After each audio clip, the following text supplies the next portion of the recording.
Hey guys, welcome back to another Clash Royale video. Today I want to share with you guys my top 3 decks for pushing into the new Jungle Arena 9. Let's go ahead and take a look at the first deck. Alright guys, so the first deck that I want to recommend is going to be a 2.8 Elixir Ice Golem Hogrider Cycle deck. One of my personal favorite strategies to use. Now in terms of replacement cards for this deck, if you had the Elite Barbarians and you want to use them, I would suggest replacing either the Ice Spirit or the Cannon. If you don't want to use that Cannon, my second choice would be a Tombstone, and the third choice would be an Inferno Tower. If you have a legendary, like a Princess, Ice Wizard, or Electro Wizard, go ahead and switch that out for the Archers. If you have the Log, go ahead and switch it out instead of the Zaspel. And if you don't have the Mega Minion, 3 Elixir Minions or a Musketeer can be used instead. Alright, so here we are guys with that Hogrider deck, facing off against this person, a level 9. I am also a level 9 in the Jungle Arena. What do you guys think about the way this Jungle Arena looks? I think it looks amazing. But let's see here. Not really the greatest starting hand. Prefer to have the Ice Golem in the starting hand so we can do an Ice Golem Hogrider push. That is the whole idea of this deck. Let's see here. We'll do a naked Hogrider, just get the show started here. See what he does. He's obviously waiting for me to make the first move. We'll zap these skeletons. Boom. Hogrider will get 1 and 2 hits. Then we gotta get ready for these Elite Barbarians, guys. We'll pull them over here with the Ice Golem. Then we'll freeze them with the Ice Spirit. And that'll buy the cannon time as well as the tower time to finish them off. Now there we go. Pretty Elixir efficient defense. Now the whole idea of this deck is to slowly win positive Elixir trades on your side of the arena. And then over time, use those positive Elixir trades to outcycle your opponent and catch them without a counter card in their hand. So Mega Minion, Archer going back there. If they can kill that Princess, I'll be happy. But unfortunately they can't. So we're going to go ahead and do Hogrider Ice Golem here. And what does he do? Probably Elite Barbarians. We will Fireball the Princess as well as the Ice Wizard, getting both of the Elite Barbarians in there as well. There we go. But let's go ahead here. Cannon drop. And, ooh. Yes, thank you. Pulling that over. Well, Ice Spirit this one Elite Barbarian, which decided to go to my tower for some reason. Those Elite Barbarians, they're so pesky. They're very split-minded. Some of them always go to the tower. Some of them like going to the middle. So, you kind of got to get lucky which one you have. But we'll do this and this. Now, this is a pretty expensive defense with the Archers as well as the Mega Minion. But at this point in the battle, I want to prevent chip damage because our tower is dangerously low. So, going back there, they won't be able to kill that Princess, which is kind of unfortunate.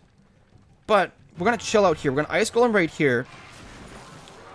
Cannon right here to kill this Princess. I am on a bad cycle here, but we're going to try and get back onto a good cycle. So it's Ice Spirit right here. Archer's right here. He knows we're setting up a pretty strong push. So I want to do Mega Minion Hogrider here with a Fireball for all of these guys. Boom. Then we're going to get ready for this defense. So we'll zap this, kill these skeletons as well as the Ice Wizard. Archer Mega Minion combo getting in there, getting some massive chip damage done, guys. Like massive damage right there. Now we are on a better cycle there. This is what I was talking about in terms of getting onto a better cycle. So we'll Ice Spirit here. Second cannon going down. There's no way those Elite Barbarians are making it through this defense. And we're going to Ice Golem for distraction. And all we need is to fireball this pretty little Princess as well as the tower. And we have ourselves a victory, guys. 1 crown victory. GG to him as well as the thumbs up. Let's go ahead and take a look at the next deck. Alright, so here we are with deck number 2. It is a Royal Giant Elite Barbarian Furnace deck. This is a great option for free-to-play players because both the Royal Giant as well as the Elite Barbarians are common cards and very easy to upgrade as a free-to-play player. But if you don't have the Elite Barbarians, go ahead and use regular Barbarians instead. If you don't have the Mega Minion, go ahead and use 3 Elixir Minions instead. Now the Furnace, as you can see right here, mine is only level 3. I am going to switch it out for a cannon for a live battle, but I would definitely recommend using the Furnace if you have it upgraded to a decent level. So there's a deck. Let's go ahead and see it in action. Alright, so here we go with the Royal Giant deck facing off against a level 10. Now my Royal Giant is only level 9, so honestly guys, it's not too overpowered, despite what some of you guys might be saying in the comments. The Royal Giant really gets its strength from being over-leveled. So having a level 9 Royal Giant is definitely fair game. pretty much tournament standard here. We're facing a level 10. In fact, it's under-leveled. But we'll go ahead here, do a Royal Giant to snipe that furnace from across the bridge. That'll do work. Then we'll do a Mega Minion right here to hopefully... No, they're gonna walk together. Take out that Ice Wizard is what I wanted. And then we'll Fireball this. Kill the minions. Those level 11 minions will chew through this Royal Giant pretty quickly. So we'll do this. Ice Golem that. And, ooh, that's bad, guys. We need to get this defense down ASAP. There we go. Gotta get our Mega Minion up. We are in a huge Elixir deficit here. It's honestly pretty hard to use the Royal Giant when it's not over-leveled. Especially when it's under-leveled, like in this battle right here. But like I said before, it's a great option for free-to-play players because it requires a lot of common cards. Now let's chill out here. His furnace is under-leveled, and as you can see here, this is what I mean about using a under-leveled furnace. It really changes the dynamic of the card because the fire spirits don't reach your tower. Now I have to make a huge negative elixir trade right there because of that princess forcing pressure. But thankfully, we can take out the furnace.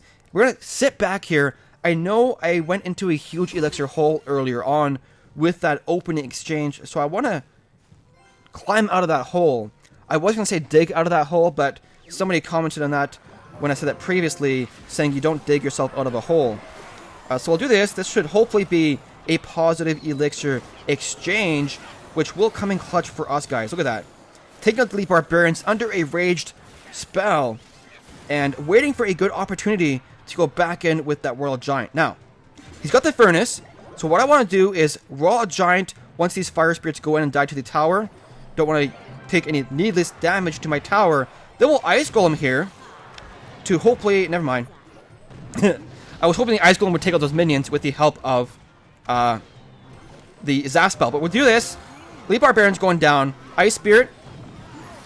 Freeze his, and we'll zap this as well. Boom. That'll allow my Elite Barbarians to win that exchange. Go in there and die. And we'll Mega Minion right here. Ice Golem here with a cannon. Now, if that Mega Minion can kill that princess, I'll be definitely happy with that. There we go. And kill the Ice Wizard, please. Thank you. Gonna go ahead and once again do Royal Giant right here to kill this furnace. Boom. Boom. And just lots of boomage right there, guys. Wait for the fire spirits to die, then we'll go ahead and do Ice Golem, Elite Barbarians, Mega Minion. We'll have the Zap spell available for the Skarmy. Boom. Stop right there. Boom. Get to the tower. Royal Giant backing it up in just a second. This tower is going down with the help of a Fireball. Beating a level 10, guys. Boom. There we go. GG to him. Thumbs up as well as a well played. Let's go ahead and take a look at the third and final deck. Alright, so here we are, guys, with deck number 3. It is a Giant support deck. Giant support has always been a popular strategy throughout every single meta. It just changes over time, whether it's Giant Lightning, Giant Poison, or now Giant Elite Barbarians. But in terms of some card replacements, once again, the Mega Minion can be replaced for 3 Elixir Minions.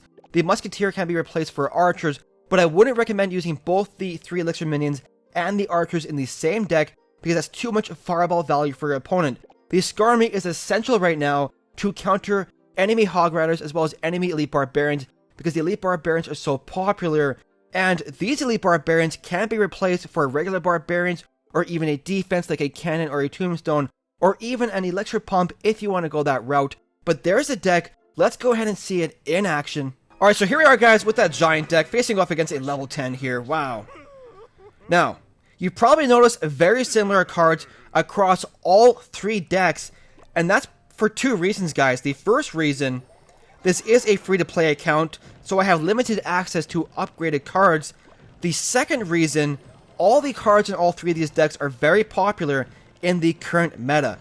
Guys, so on a quick side note here, later on in this battle, you're going to see a perfect example as to why you need to track your opponent's card rotation in every single battle. Because in this battle here, I figure out all my opponent's counter cards, figure out his rotation, wait for his counter cards to be out of rotation, and then I go in for the kill. And it's almost a perfect example, so make sure you pay attention for that. Now, when you're facing higher level opponents, guys, you have to play extremely safe. Don't do those super risky moves that you would normally do if you're facing off against an equal level opponent because it's so much harder to come back from a deficit against a higher level. So you really have to play it safe against these higher level guys. Guards. I was going to zap the Skarmy, but he's using guards. Guards are a decent decent option as a Skarmy replacement. But I don't really use them too much for some reason that I can't really think of right now. Ice Spirit supporting this Musketeer. We have to soak up those minor shots. If we can kill that Mega Minion, I'll be happy. And now the thing with a Royal Giant is you can't overcommit against a Royal Giant deck, because if they win a defense with defensive troops alive and you are short on Elixir, then you can expect to get destroyed on a counter push, because the Royal Giant will go down in front of those defensive troops that survived earlier on. So we'll support this Giant with a Mega Minion. Then I want to have a Elite Barbarian push to kill this Royal Giant like super fast if possible. And we'll Fireball this Wizard right here. Boom. Kill the Royal Giant. Go back on a counter push. Guards going down. Barbarians going down. Should have expected that. Barbarians are a good counter to the Elite Barbarians. The regular Barbarians are. So we'll do this. Musketeer going down. Ice Spirit here. Mega Minion here. And we'll Skarmy. Skarmy's a good choice. There we go. Ooh, never mind. Skarmy, bad choice, guys. Skarmy, bad choice. Giant, distract guards, please. Thank you. Musketeer right here. Ice Spirit. Barbarians, where are they? They're right there. Fireball. Boom. Thank you, Musketeer. Clean up house. Thank you. Now we'll go ahead and do guards right here. Elite Barbarians, because his guards are out of rotation. His Barbarians are out of rotation. So there we go, guys. Forcing the cards out of rotation. Getting a good Elite Barbarian push going on right there. Just really trying to get his counter cards out of rotation before I do a push. So we'll do this. Freeze that level 10 Royal Giant. He will destroy us in just a second. We'll Fireball this. I'm going to ignore the Wizard on the right-hand side, because that tower has a decent amount of health. And all we got to do here is just distract for a couple more seconds and get some chip damage done on this tower on the right-hand side. I think. If we can Fireball that. There we go. Skarmy here. Ice Spirit. Mega Minion. Just need to get back to my Fireball once. One Fireball is all I need. We'll zap it, just a cycle. And Fireball for the win, guys. Good game to him. There we go. Beating Pravin. Good game. Thumbs up as well as the well played. Anyways, that is the end of the video. I really hope one of these decks or all of these decks helps you on your quest to reach Jungle Arena 9. If you have recently reached Jungle Arena, please share the deck that you used in the comment section down below. Maybe you could help someone else out. But anyways, that's the end of the video, guys. Hope you enjoyed it. If you did, make sure to hit that like button and subscribe for more Clash Royale content. Thank you so much for watching, guys. We will see you in the next one.